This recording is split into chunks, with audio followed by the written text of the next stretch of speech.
Hello everyone, how are you all? I hope you guys are doing well. So guys, start करेंगे अपना आज का session. हम आज डिस्कस कर रहे हैं आपके एज यूजुअल, जैसे कि हमने पार्ट 1 में किया था, आपके इन्वायरमेंट के वन लाइनर क्वेश्चंस को डिस्कस कर रहे हैं। ये क्वेश्चंस आपके UGC net exam point of view के अकॉर्डिंग बहुत ही ज़्यादा बेनिफिशियल क्वेश्चंस रहेंगे। वो स्टूडेंट जो कि इन्वायरमेंट से पेपर 2 देने वाले हैं उनके लिए भी, और वो स्टूडेंट जो कि आपका जनरल पेपर सभी देते हैं पेपर 1, तो वहाँ के यूनिट 8 से ये इंपॉर्टेंट क्वेश्चंस हैं।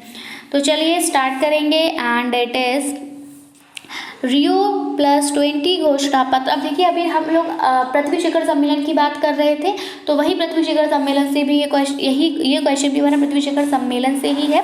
वहाँ यहाँ पूछा है कि जो रियो +2 घोषणा पत्र है, यानी कि रियो 20 रेजोल्यूशन का जो शीर्षक था वो क्या था। तो ये बहुत बार पूछा जा सकता है, बहुत ही इंपॉर्टेंट क्वेश्चन है, उसको हम लोग मिस कर देते हैं, तो बिल्कुल मिस नहीं करना। नोट कर लीजिए कहीं कि आपका जो रियो 20 रेजोल्यूशन का शीर्षक था, टॉपिक था, कह सकते हैं हेडिंग था, ठीक है, वह क्या था। तो वह था आपका द फ्यूचर वी वांट, कि हम क्या जो है भविष्य में चाहते हैं, कैसा भविष्य हम चाहते हैं। तो सभी उज्जवल भविष्य चाहते हैं। तो उज्जवल भविष्य के लिए आपको क्या करना होगा, पृथ्वी को संरक्षित करना होगा, क्योंकि अगर पृथ्वी को आज डिप्लीट करेंगे तो कल यहाँ पर कुछ नहीं बचेगा, और जब कुछ नहीं बचेगा तो हम ड्रॉट से, ठीक है, पानी को अभी हम वेस्ट किए जा रहे हैं, और एक टाइम ऐसा आएगा जब हमें पानी ज़रा से पानी के लिए क्या करना होगा, सफ़र करना होगा। तो अगर हम अच्छा भविष्य चाहते हैं तो हमें आज को संरक्षित करना होगा।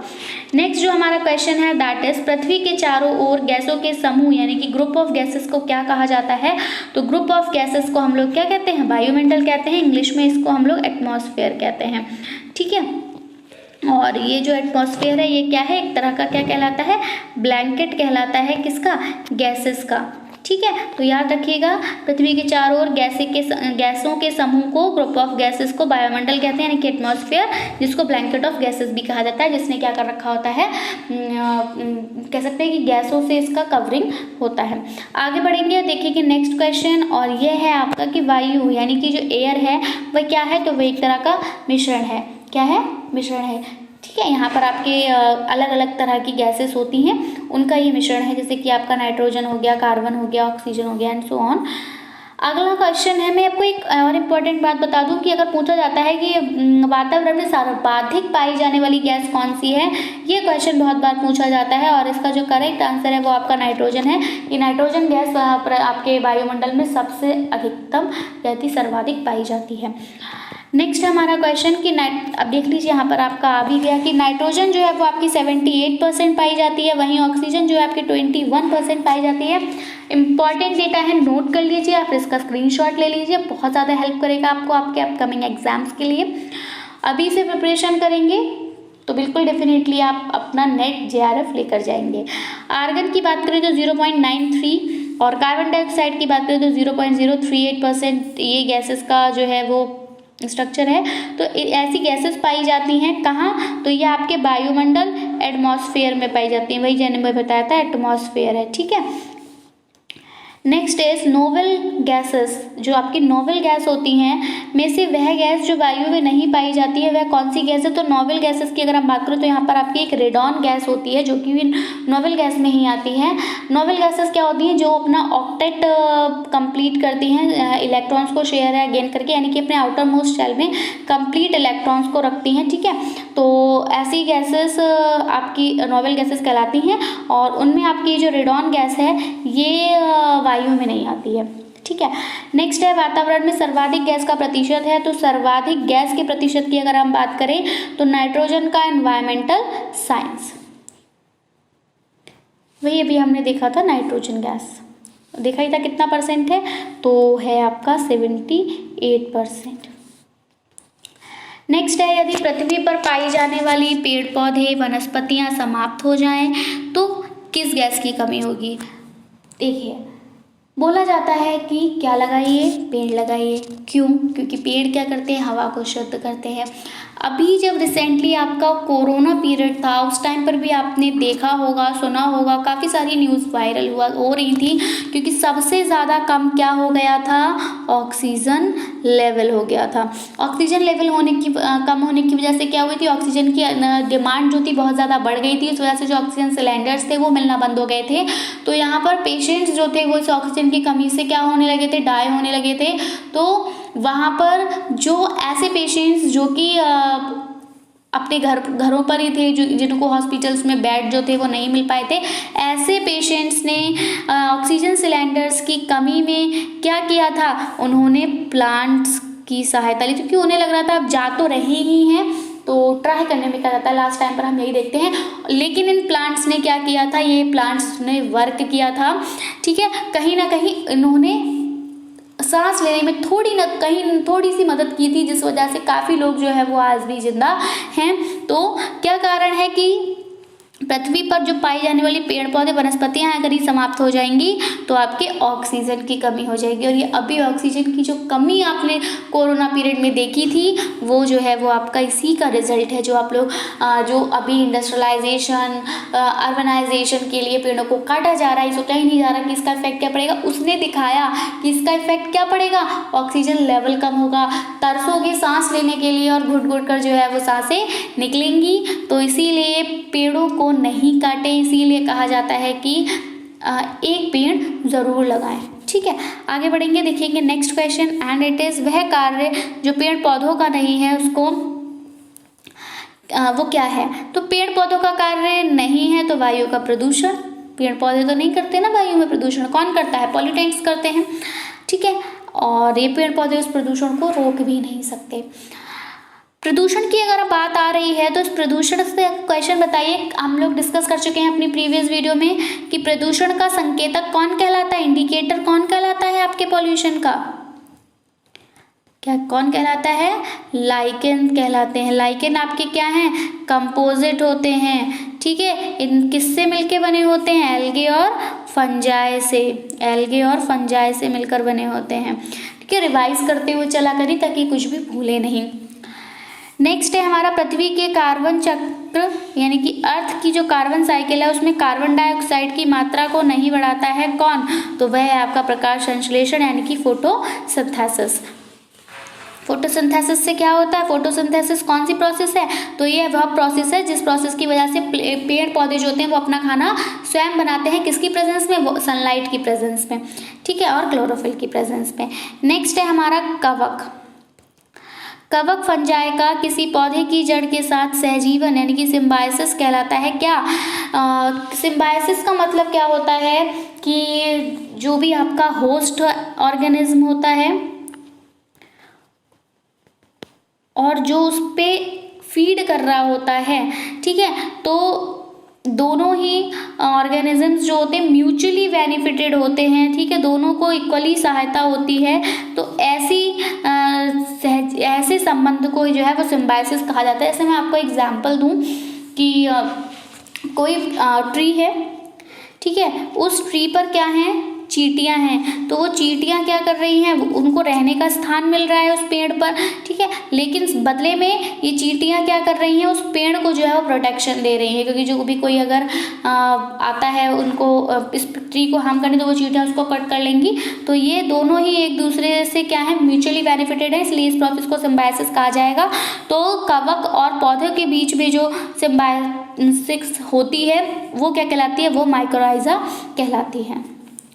कीटभक्षी पौधे इंसेक्टिवोरस प्लांट्स अपना भोजन स्वयं बना सकते हैं या नहीं, तो कीटभक्षी पौधे अपना खाना स्वयं बना सकते हैं, यस बिल्कुल। वो लोग अपना खाना स्वयं ही बनाते हैं, उन पे आके एनिमल्स गिरते हैं और वो उसको ट्रैप करते हैं। ठीक है, और कुछ कीटभक्षी पौधे ऐसे होते हैं जो फोटोसिंथेसिस की हेल्प से अपना खाना बनाते हैं। अगला है हमारा यूट्रिकोरेरिया नेपेंथिस होगा ये। ठीक है, तो नेपेंथिस है ये। ड्रोसेरा और डायोनिया पौधे हैं, तो ये आपके इंसेक्टिवोरस पौधे हैं। नेपेंथिस का पूछा जा सकता है कहाँ पाया जाता है, तो ये आपके मेघालय में पाया जाता है। कहाँ पाया जाता है, मेघालय। नेक्स्ट है हमारा पारिस्थितिकी अध्ययन, इकोलॉजिकल स्टडीज की आधारभूत इकाई क्या है। तो जब आप पारिस्थितिक इकोलॉजी की स्टडी करोगे तो कहाँ पे करोगे, इकोसिस्टम में ही तो करोगे, तो इकोसिस्टम जो है वो इसकी आधारभूत इकाई है। पारिस्थितिकी तंत्र जो आपका इकोसिस्टम है का प्रमुख चालक बल माना जाता है कौन, तो ये सोलर रेडिएशन है ना, सूर्य ऊर्जा नहीं होगी तो कुछ भी पॉसिबल नहीं है। नेक्स्ट है हमारा आहार जाल यानी कि डाइट नेट की विविधता में आहार जाल डाइट नेट की विविधता में वृद्धि का पारिस्थितिक तंत्र इकोसिस्टम पर क्या प्रभाव पड़ता है। तो स्थिरता में जो होती है वो आपकी वृद्धि होती है। अगला है सामान्य पारिस्थितिकी तंत्र इकोलॉजिकल सिस्टम की स्थिरता प्राप्त होती है तथा कायम रहती है। तो ये क्या है आपका ऑटोमेटेड प्रोसीजर है, स्वसाम्यवस्थित क्रियाविधि। यस अब जो हमारा क्वेश्चन है इम्पॉर्टेंट है, पूछा जाता है कि पारिस्थितिकी तंत्र शब्द जो है, ठीक है, जो पारिस्थितिकी तंत्र शब्द है यानी कि जो आपका ये इकोसिस्टम जो है वर्ड है, इसका सर्वप्रथम प्रयोग किसने किया था। तो इसका सर्वप्रथम प्रयोग जो है वो एजी टांसले के द्वारा किया गया था। किसके? एजी टांसले। नेक्स्ट है हमारा श्वसन की क्रिया यानी कि रेस्पिरेशन है। तो ये आपका अपचायक है। क्या है? अपचायक। अगला प्रकाश संश्लेषण फोटोसिंथेसिस किस में होता है। तो ये आपके लाल व नीले रंग में होता है, याद रखिएगा। ये मैं सोची क्लोरोफिल की प्रेजेंस में होता है तो हरा होगा। क्या है? लाल और नीला रंग। प्रकाश संश्लेषण की क्रिया फोटोसिंथेसिस में कार्बन डाइऑक्साइड तथा जल क्रमशः होता है। तो उसका क्या होता है आपका रिडक्शन और ऑक्सीडेशन दोनों होता है। नेक्स्ट है सभी उपभोक्ताओं कंज्यूमर में कौन सा गुण पाया जाता है। तो जितने भी कंज्यूमर होते हैं वो क्या होते हैं? परपोषी होते हैं। ठीक है, वो क्या करते हैं? दूसरों पर डिपेंड करते हैं। ठीक है, कंज्यूमर्स जो होते हैं जैसे वो क्या करेंगे? उपभोक्ता हैं तो वो किसको खाएंगे? वो प्रोड्यूसर्स को खाएंगे।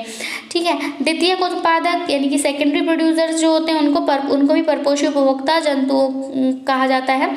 ठीक है, एनिमल्स आते हैं इनमें। और वे जंतु जो दूसरे जंतुओं का शिकार यानी एनिमल हंटिंग करके अपना भोजन प्राप्त करते हैं तो ऐसे प्रेडेटर कहलाते हैं। ठीक है, दूसरे एनिमल्स को किल करके खाते हैं वो प्रेडेटर। और कुछ जंतु शाकाहारी और मांसाहारी दोनों ही होते हैं तो ऐसे ओमनिवोरस कहलाते हैं। बहुत ही ज़्यादा कॉमन सा एग्जाम्पल है क्या? वो है आपका ह्यूमन। प्रकृति का मेहतर, ये क्वेश्चन बहुत पूछा जाता है, बहुत ही ज़्यादा इम्पॉर्टेंट है। तो पृथ्वी का मेहतर यानी कि नेचुरल स्कैवेंजर किसको कहा जाता है। तो ये आपके अपघटक को कहा जाता है, कहीं कहीं फंजाई को कहा जाता है, लेकिन ज़्यादातर ये आपके डिकम्पोजर ही होते हैं। जीवीय और एवं अजीवीय घटकों में संबंध स्थापित करते हैं। तो जीवीय और अजीवीय घटकों में संबंध कौन स्थापित करता है। तो ये आपका अपघटक स्थापित करता है। अब किसी भी पारिस्थितिकी तंत्र इकोसिस्टम में एक निश्चित समय में अजीवित पदार्थ की मात्रा को संज्ञा प्रदान की जाती है। तो यह है आपकी खड़ी अवस्था। अब नेक्स्ट है हमारा खाद्य श्रृंखला यानी कि फूड चेन। तो फूड चेन में ऊर्जा का प्रवाह कैसा होता है। तो फूड चेन में ऊर्जा का प्रवाह आपका एक ही दिशा में होता है। एक संपूर्ण समुदाय इकोसिस्टम के सभी जीवों में संबंध स्थापित करता है। तो वह क्या है? आपका खाद्य जाल है। मतलब इसमें जो आपका एक नेट सा बन जाता है कि अगर ये प्लांट है तो इस प्लांट को इधर ग्रास हॉपर ने भी खा लिया, इस प्लांट को यहाँ पर आपका रैबिट भी खा गया। ठीक है, इस प्लांट को यहाँ पर आपका रैट भी खा रहा है। ठीक है, अब तो इस तरह से आप इस ग्रास हॉपर को फ्रॉग ने खा लिया। ठीक है, इस तरह से जब आपका बनेगा तो वो आपका क्या कहलाता है? फूड वेब रहता है जाल, और ये एक ही दिशा में चलता है। यहाँ पर इस प्लांट को जब अगर रैबिट ने खाया है तो बस रैबिट ही खाएगा और इसको कोई नहीं खा रहा। ठीक है, अब रैबिट को जो भी कोई खाएगा आगे तो एक तरह से ही चलते चले जाएंगे। एक संपूर्ण समुदाय इकोसिस्टम के सभी जीवों में संबंध स्थापित करता है वह आपका खाद्य जाल। और ऊर्जा का जो प्रवाह होता है एक ही दिशा में होते हुए भी कई पाथों से गुजरता है। तो ये आपका किस में है? खाद्य जाल में। अभी हमने देखा ना अलग अलग उसमें इसका भी एनर्जी फ्लो जो है वो एक ही दिशा में होता है, लेकिन फिर भी अलग अलग रास्तों से गुजरता है। तो वह आपका खाद्य जाल कहलाता है और ये आपस में क्या करता है? जीवों के बीच संबंध को स्थापित करता है। सो आई होप आपको सेशन पसंद आया होगा। वीडियो पसंद आया तो उसको लाइक करें, वीडियो को शेयर करें अपने फ्रेंड्स में ताकि उनको भी इसका बेनिफिट मिल सके। एंड यस, अगर अभी आपने हमारे चैनल को सब्सक्राइब नहीं किया है तो ऐसी ही महत्वपूर्ण प्रश्नों की श्रृंखला को पाने के लिए चैनल को ज़रूर से सब्सक्राइब करें। So that's it from my side. I'll be coming back with some new important questions. Till then, take care and bye-bye. And if you have any query, you can ask in the comment section by commenting. So please do comment also. So that's all. Thank you.